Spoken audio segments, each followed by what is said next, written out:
Primeiramente, como essa reunião se trata de uma reunião de ciência, eu não vou fazer um preâmbulo descrevendo o meu currículo, porque em ciência, a primeira coisa que se vale é a discussão dos argumentos. Se eu vier aqui na frente para falar que eu tenho 500, 600, 20, 3 ou 15 trabalhos publicados, isso não é discussão científica. Isso é um argumento que a gente chama de critério de autoridade. Critério de autoridade não vale como argumentação científica, não importa se eu sou doutor, se eu sou médico, se eu sou chefe, diretor, ministro ou presidente. Então, primeiramente, eu queria deixar claro, com relação a algumas inconstâncias que eu encontrei no relatório, esse divulgado agora pelo Ministério da Ciência e Tecnologia. Primeiramente, foi dito que foi gasto 2 milhões para poder se executar e chegar a esses dados que foram encontrados e divulgados publicamente. Em primeiro lugar, falaram que iam ser refeitas as sínteses descritas no processo de patente. Eu pergunto como? Eu escrevi o relatório de patente. O relatório de patente, como todo mundo sabe, ele não descreve fidedignamente um processo de síntese rota, uma vez que isso se tornando público pode ser copiado por outros países ou indústrias farmacêuticas de interesse econômico em cima desse composto. Então, nós sim publicamos em margens, em zonas, e eu posso até fazer a pergunta para o grupo que fez essa síntese ou que tentou reproduzir essa síntese: qual foi a temperatura dos reagentes utilizados? Qual foi o fluxo de nitrogênio utilizado? Me respondam isso. Qual foi a quantidade de álcool utilizada no processo de cristalização? Isso nunca foi divulgado. Agora, vamos lá. Eu estive com a presença do professor Odorico, lá na Universidade Federal do Ceará, fui pessoalmente, e o meu medo era o seguinte: pelos relatos do professor Durvaney, que haviam, e da deputada Leandre, que acompanhava essa reunião, as primeiras reuniões elas estavam sendo muito acaloradas, para não se dizer até com confrontos e embates das ideias e das situações propostas. Então, o meu medo era o seguinte: lá atrás, há 15 anos atrás, quando o professor Renato, levou a fosfetanolamina para o professor avaliar lá no Instituto do Butantan, nós constatamos o seguinte: as cápsulas não eram possíveis de ser testadas in vitro, porque as cápsulas, tal qual constam na patente, elas não são 99% de pureza, meus senhores. O que é 90% de pureza? O monocristal. Está escrito na patente. Será que 2 milhões foram gastos e ninguém leu nem simplesmente o documento que estava escrito? 90% de pureza do monocristal. Eu reajo ácido fosfórico com monoetanolamina. Eu tenho uma reação ácido-base. A partir dessa reação, eu aqueço até 250 graus. Se eu fizesse pela tese do Cherbulier de 1950, eu aqueceria até 180 graus e obteria mais ou menos 80% de pureza. Só que nós aumentamos essa temperatura e aumentamos, então, a pureza do monocristal. Esse monocristal, uma estrutura cristalina bem definida, ele é recristalizado, solubilizado em água, grau farmacológico, novamente cristalizado, e aí se obtém uma pureza de até 98%. Ótimo. Eu pego esse monocristal, faço um tamponamento com uma substância que eu não vou dizer logicamente aqui, porque essa era a nossa segurança. E aí sim, quando está tamponado nessas medidas, eu levo a cultura in vitro. Células in vitro não possuem fígado. Elas não passam por processo de metabolismo. É impossível se conseguir resultados in vitro utilizando as cápsulas da USP. Otimamente. Vamos entender, então. Eu faço um monocristal, solubilizo ele de uma forma ideal e posso passar para os testes in vitro. Ótimo. Qual é a concentração? A concentração utilizada no presente relatório é 100 vezes menor do que a concentração utilizada pelo professor Durvaney nos seus artigos. Todos sabemos que a fosfetanolamina é dose dependente, ou seja, quanto maior a concentração do composto, maior a evidência do seu uso.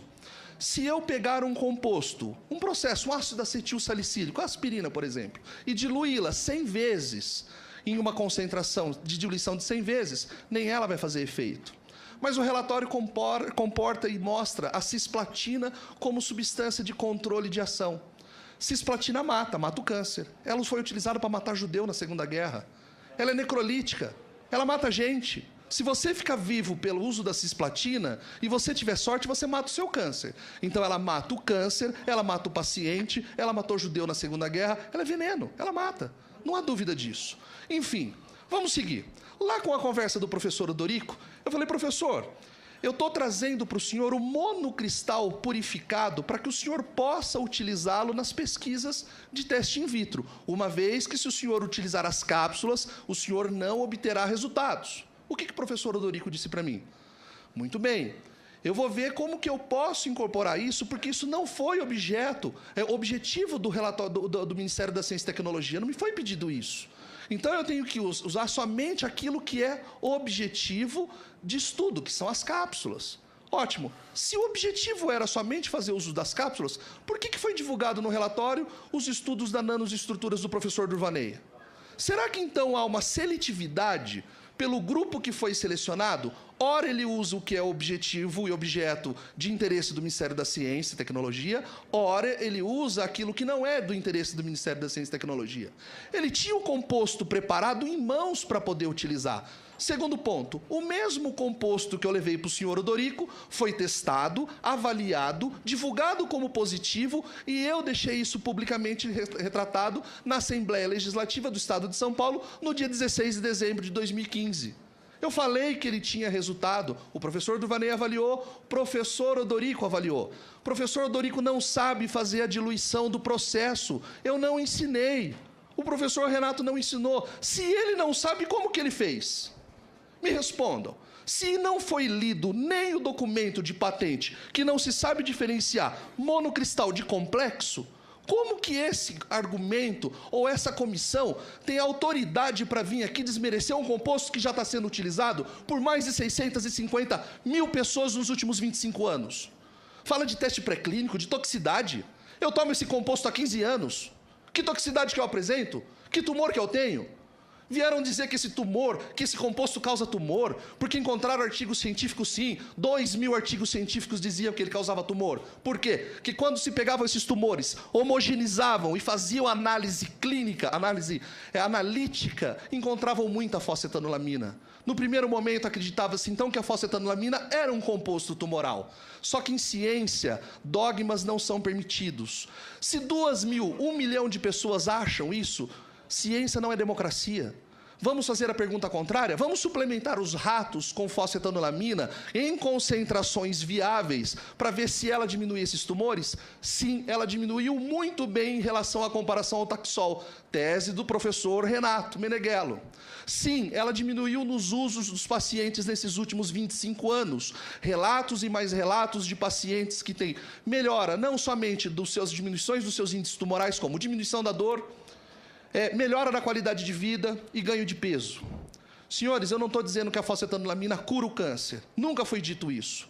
Eu nunca pedi que ela fosse liberada como medicamento ou como suplemento.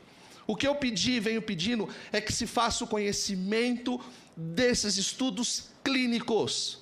Agora nós vamos pegar 2 milhões, 13 milhões, vamos dar prolabore para cada um desses integrantes de 12 mil reais, vamos pegar o professor Odorico, que tem um centro que parece um shopping center, pago a 13 milhões com custos de financiamento público do FINEP, e que avaliam, então, drogas de indústrias farmacêuticas particulares. Vamos pegar o professor Calixto, lá, que trabalhou intimamente com o grupo ASHE, publicou um medicamento estabelecido através da cordia verbanácea, chamado de Asheflan. Ou seja, qual é a imparcialidade desse grupo? Eu tenho, então, 2 membros que trabalham intimamente com a indústria farmacêutica nacional e internacional, e eles são imparciais, porque eles apresentam doutorado em Oxford. Critério de argumento é peso contra o peso da qualidade da pessoa, e não a qualidade dos seus argumentos. O que eu deixo claro aqui é que eu quero ver esses testes clínicos prontos. Pedir a liberação disso como suplemento, isso é uma patifaria. Me desculpa.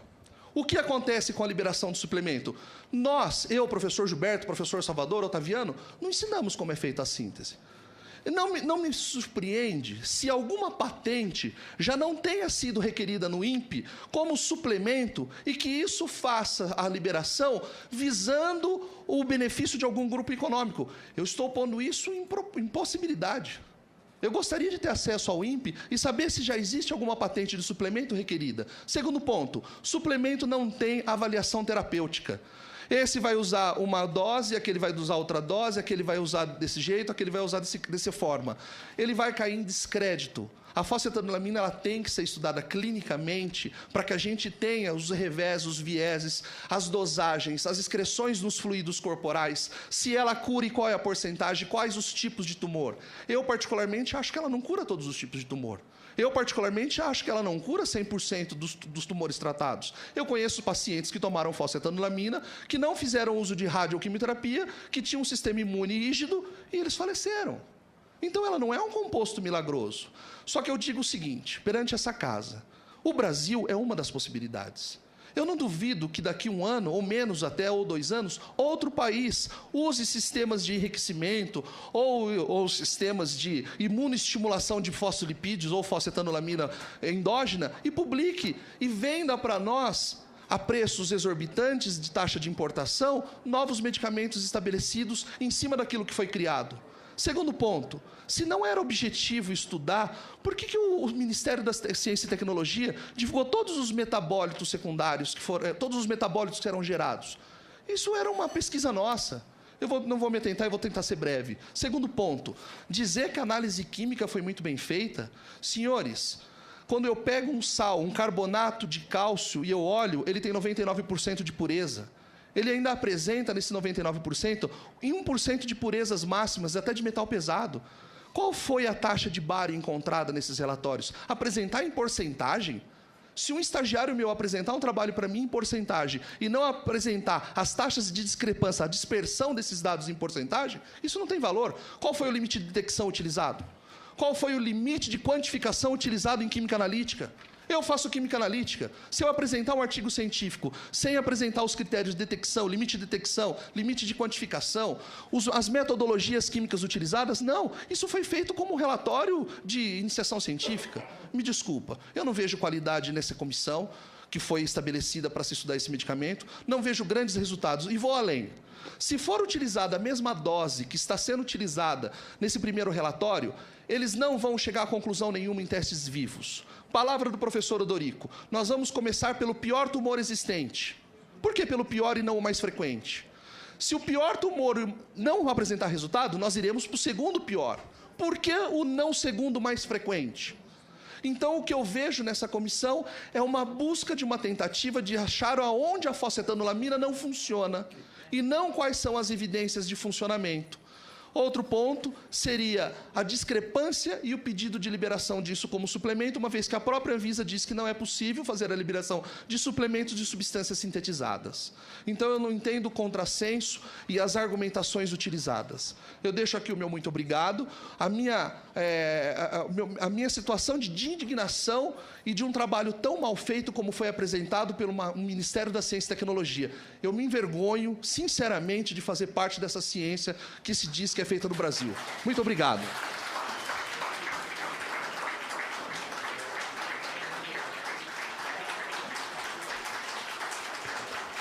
Nós ouvimos aqui o Dr. Marcos Vinícius de Almeida, por requerimento que foi encaminhado antes da reunião de hoje, pelos senadores Telmário Mota e Cristóvão Buarque. Registramos também no plenário as presenças da deputada federal Carmen Zanotto, do PPS de Santa Catarina, e o deputado federal Lobe Neto, do PSDB de São Paulo. Com a palavra, o doutor Gilberto Orivaldo Chierici, professor e pesquisador aposentado da Universidade de São Paulo.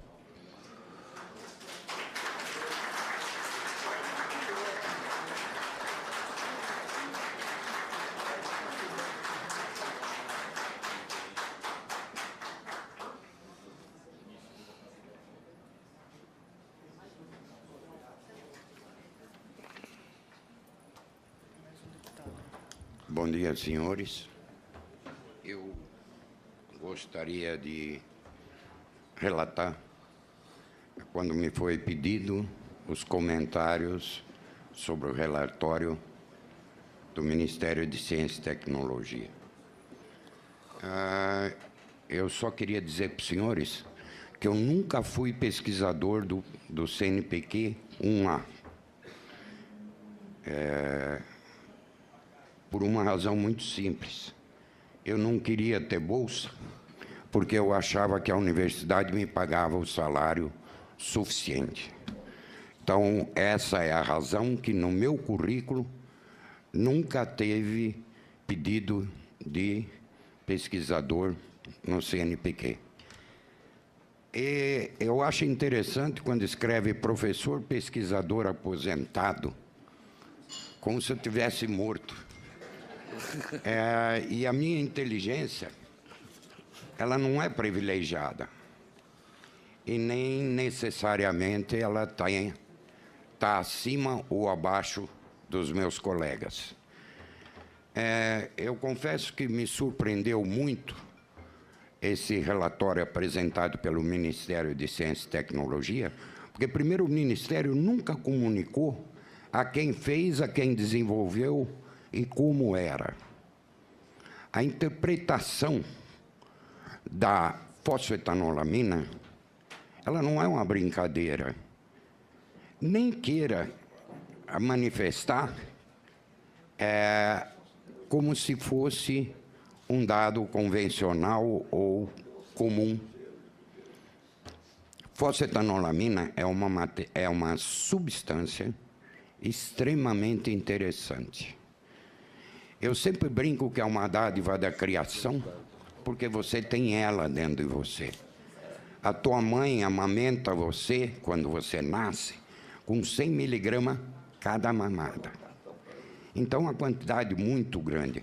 Eu não entendo por que a hipocrisia de ficar rodando em volta da fosfetanolamina.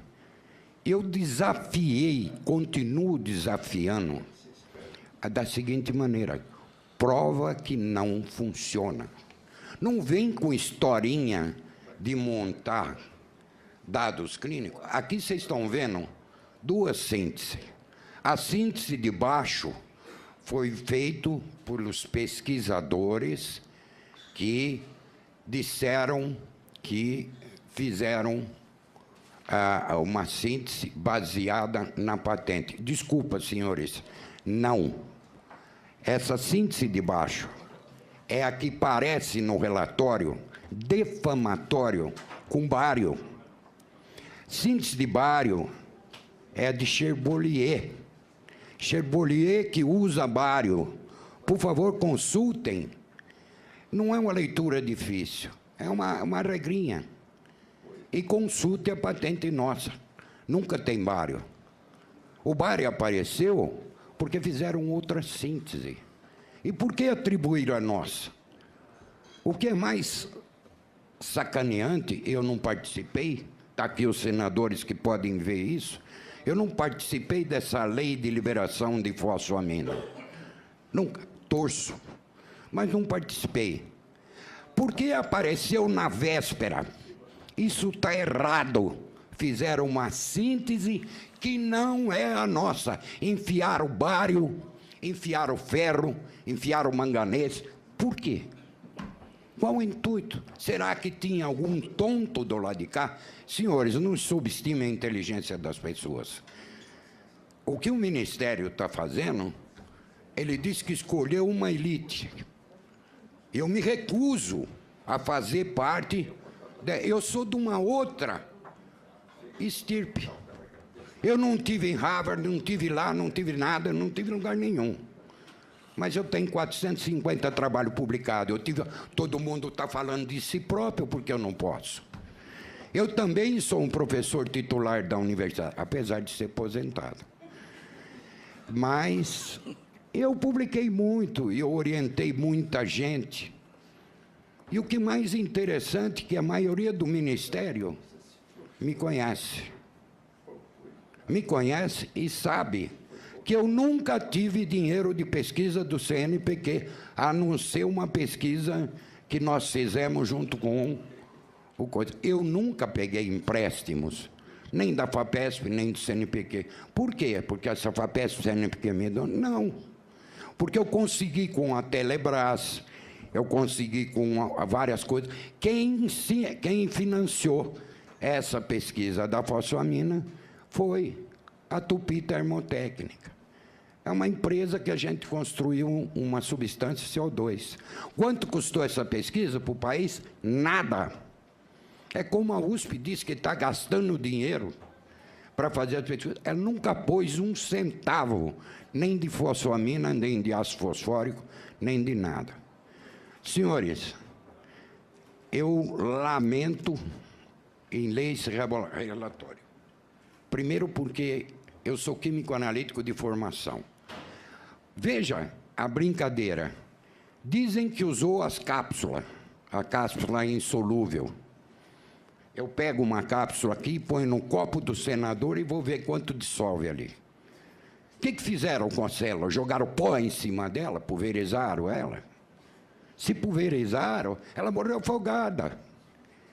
Não é citotóxico. Todo mundo sabia essa brinca citotóxico. O que significa a palavra?